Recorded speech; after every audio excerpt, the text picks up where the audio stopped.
Surat police એક આરોપીને લઈને રિકન્સ્ટ્રક્શન કરવા માટે ભર બજારે આવે છે અને આ આરોપીઓ સામે લોકોમાં ભયંકર રોષ હતો। ટોળું ભેગું થાય છે અને મારો મારોની બૂમ પડે છે અને એક મહિલા તો બૂટ કાઢીને આ આરોપી પર ફરી વળે છે અને આ આરોપી સામે સુરતના લોકો કેમ ગુસ્સે થયા હતા તેની વાત કરીશું આ વિડીયોમાં। વૈષ્ણવજન તો તેને કહીએ જે પીડ પરાઈ જાનાને રે। નમસ્કાર, નવજીવન ન્યૂઝમાં આપનું સ્વાગત છે। હું છું જયંત દાફડા।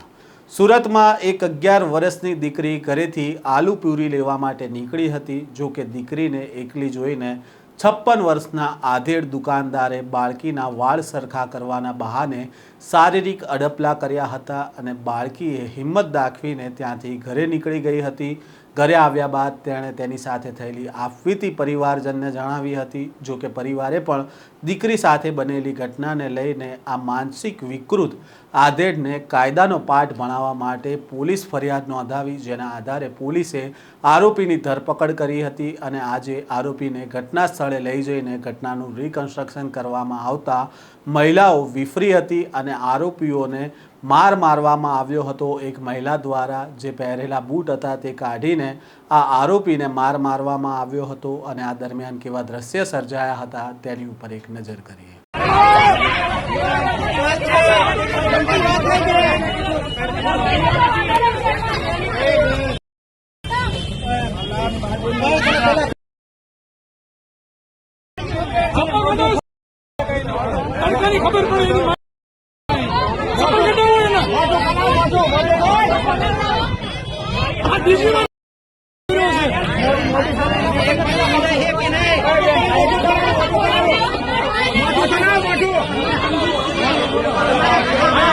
સુરતના અમરોલી વિસ્તારમાં શ્રીજી લાઈવ આલુપુરી નામની દુકાન દિનેશ રામાણી ચલાવે છે। ગત રોજ બપોરના સમયે 12 થી 1 વાગ્યાના અરસામાં આ વિસ્તારમાં રહેતી 11 વર્ષીય બાળકી આલુપુરી લેવા માટે દુકાને પહોંચી હતી। તે સમયે દુકાનમાં અન્ય કોઈ ગ્રાહક હાજર ન હતું અને દુકાનદાર દિનેશ રામાણીએ બાળકીને જોઈને તેની દાનત બગાડી હતી અને વાળ સરખા કરવાના બહાને આ દાદાની ઉંમરના હવસખોર આધેડે માસૂમ બાળકી સાથે શારીરિક અડપલા કર્યા હતા અને આધેડની આ હરકતથી બાળકી ગભરાઈ ગઈ હતી અને ત્યાંથી નાસી છૂટી હતી। જો કે તે રડતી રડતી ઘરે પહોંચી હતી અને દીકરીની વાત સાંભળીને પરિવાર પણ સ્તબ્ધ થઈ ગયો હતો અને માતા પિતાએ આ મામલાને લઈને પોલીસ સ્ટેશનમાં ફરિયાદ નોંધાવી હતી।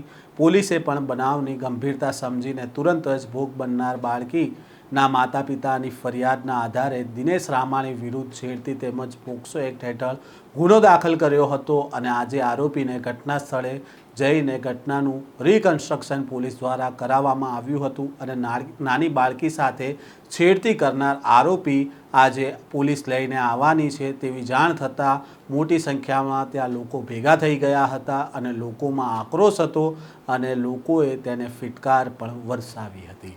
આ પ્રકારના સમાચાર અહેવાલ સાથે ફરી મળીશું। નવજીવન ન્યૂઝ સાથે જોડાયેલા રહેજો।